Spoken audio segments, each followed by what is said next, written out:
Welcome to Gaming Top Down. Today I had a very exciting package deliver with 3 boxes in it. We're going to save this box for another day after I've played the base game of ARCS a few more times, but just so you know, this one will be unboxed and reviewed on the channel as well soon. So today, we're just going to unbox and take a look at the components for ARCS, the latest game from Leader Games, along with the Leaders and Lore pack. So let's go down to the table, open up these boxes, and see what is inside.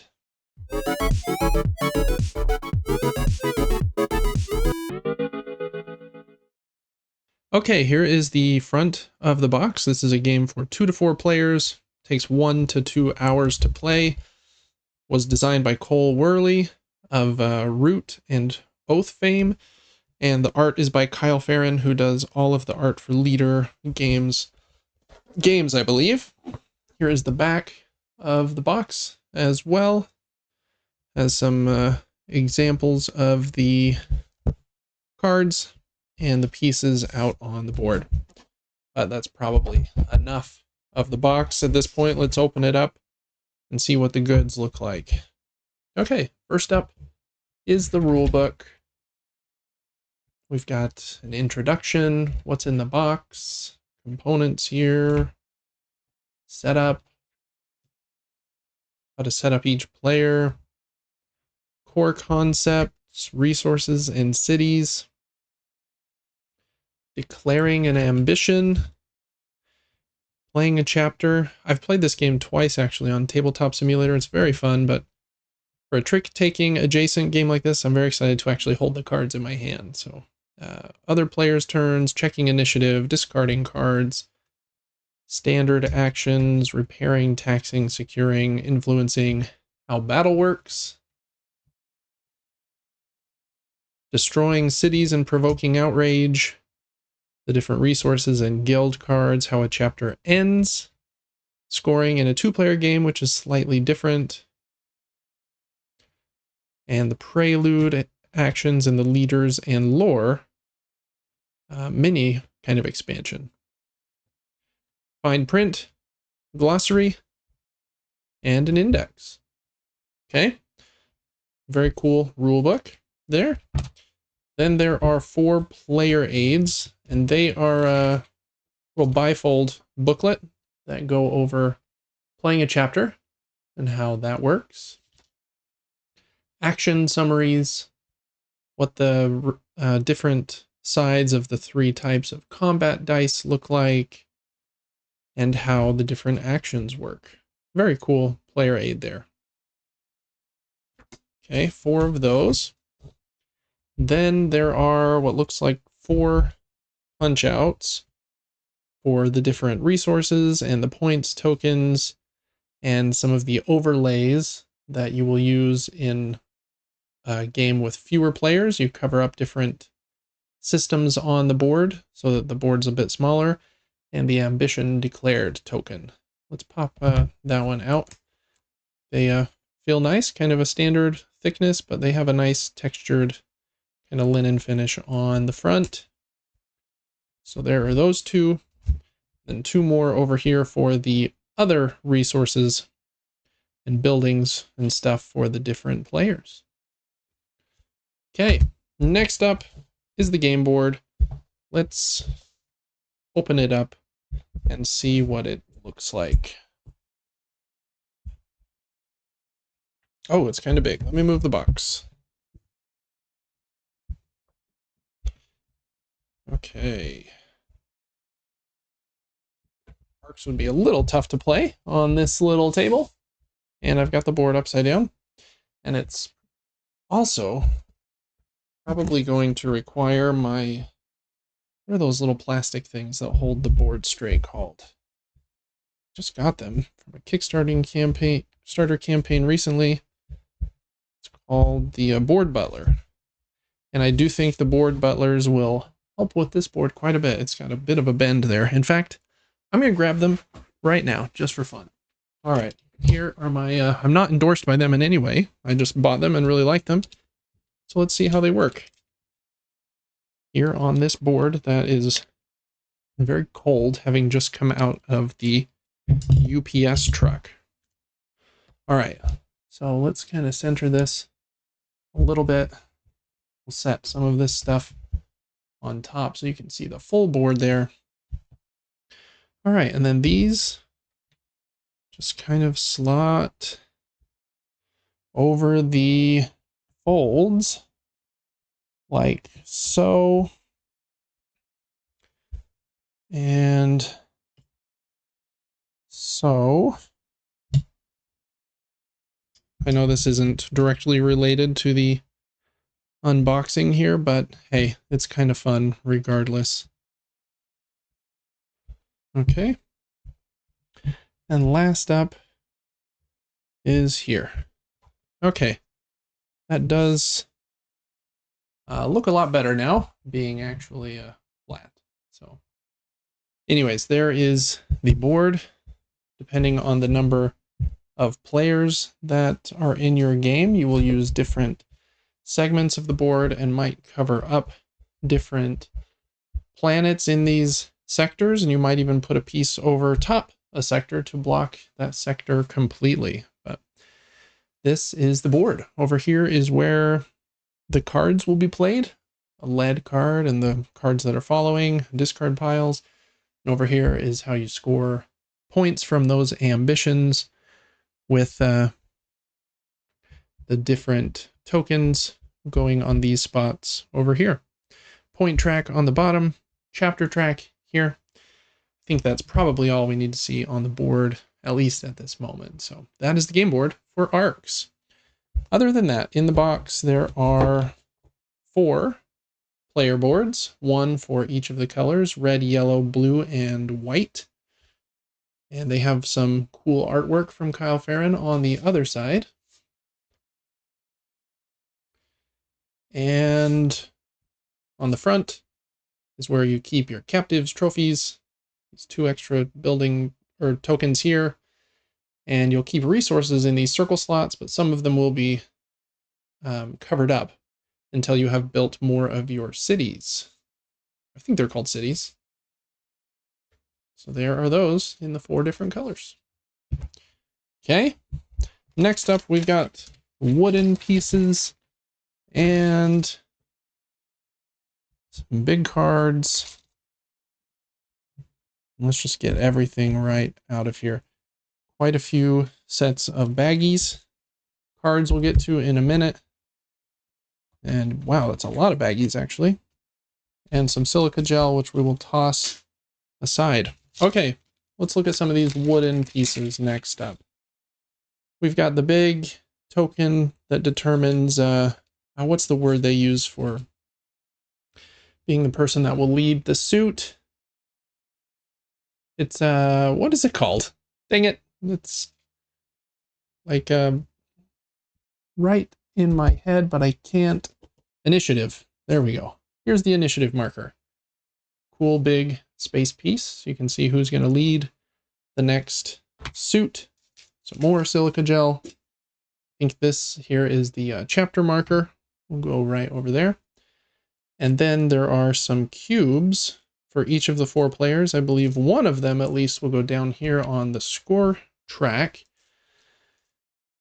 And the other one probably just goes here on the score track, so you know if they are... Well, that seems silly. Well, that's probably it for the campaign mode. In the regular base game, if you get past these point thresholds, the game ends. But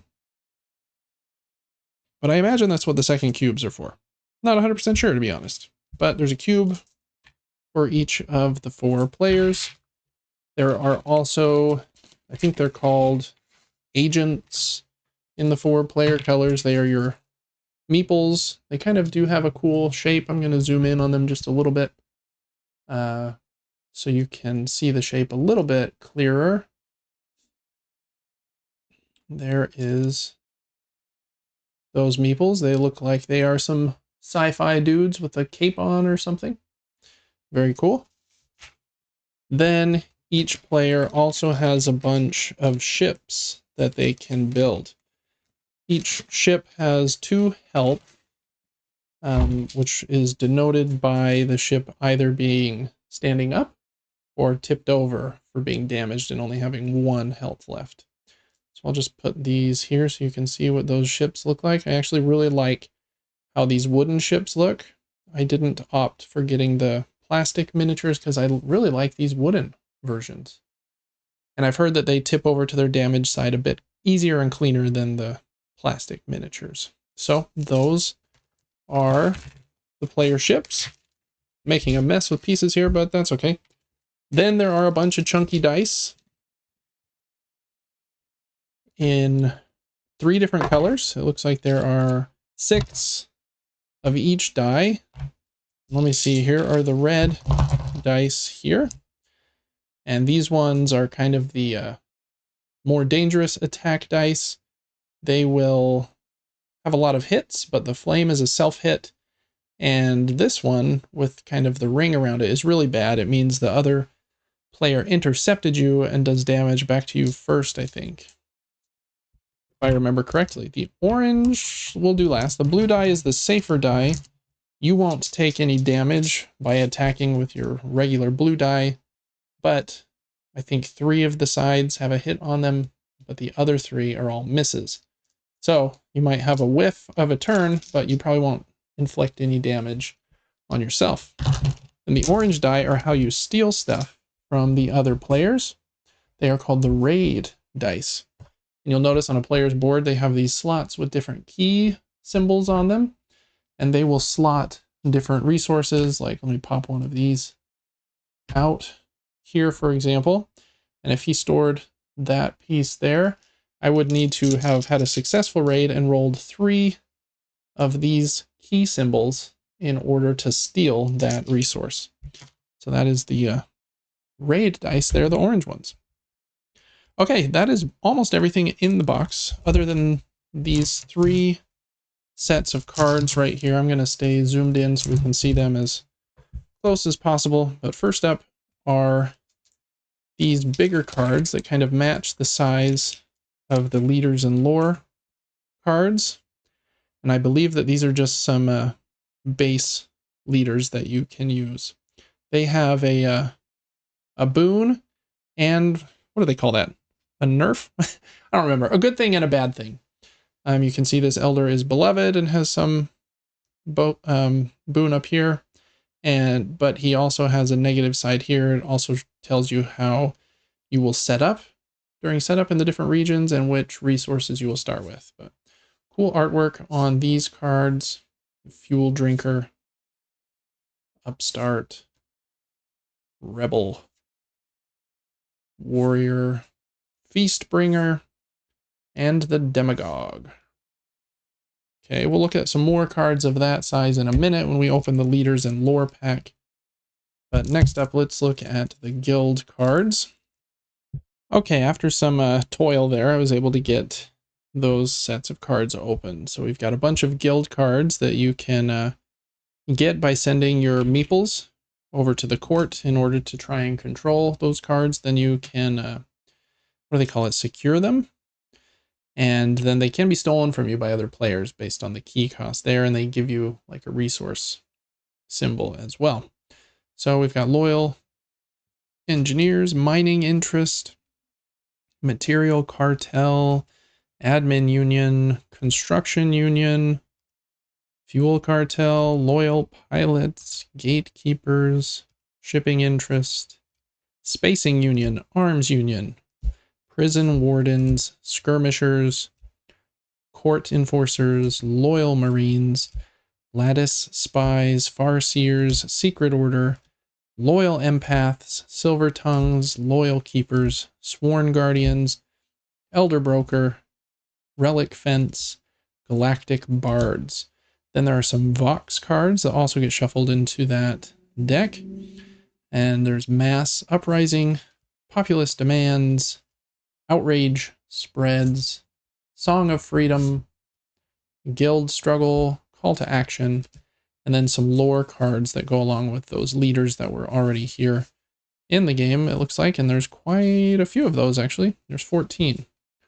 Tool priests, galactic rifles, sprinter drives, mirror plating, hidden harbors, signal breaker, repair drones, gate ports, cloud cities, living structures, gate stations, railgun arrays, ancient holdings, seeker torpedoes. So that is for the guild and lore deck. Then we've got the regular trick-taking cards that we'll get to in a second. And these cards, I believe, just help with setup based on the number of players. If you're playing a 4, 3, or 2 player game, then you can choose one of these scenarios and it will tell you which sectors are out of play and where to set up your starting pieces. So that is primarily how those go. Okay. Other than that, we just have the trick-taking cards that come in 4 different suits, I think. You've got construction. Cards have a number of pips for actions on them, a value up here that can be used to win the trick, and also for declaring ambitions on the board have to match the numbers up there. And then there are cards 1 through 7, even though 7 is only used in a 4-player game. Construction lets you build or repair. Administration lets you tax, repair, or influence.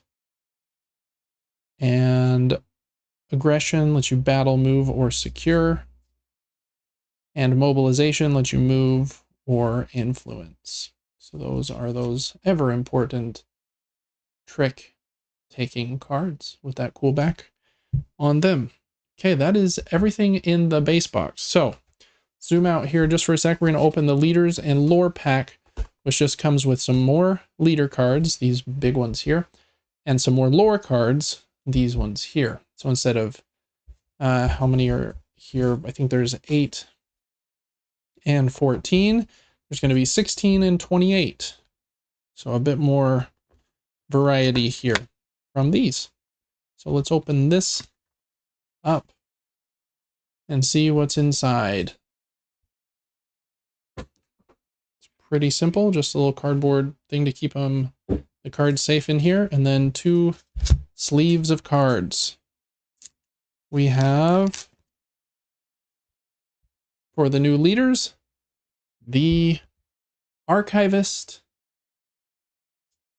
the Overseer, the Corsair, the Noble,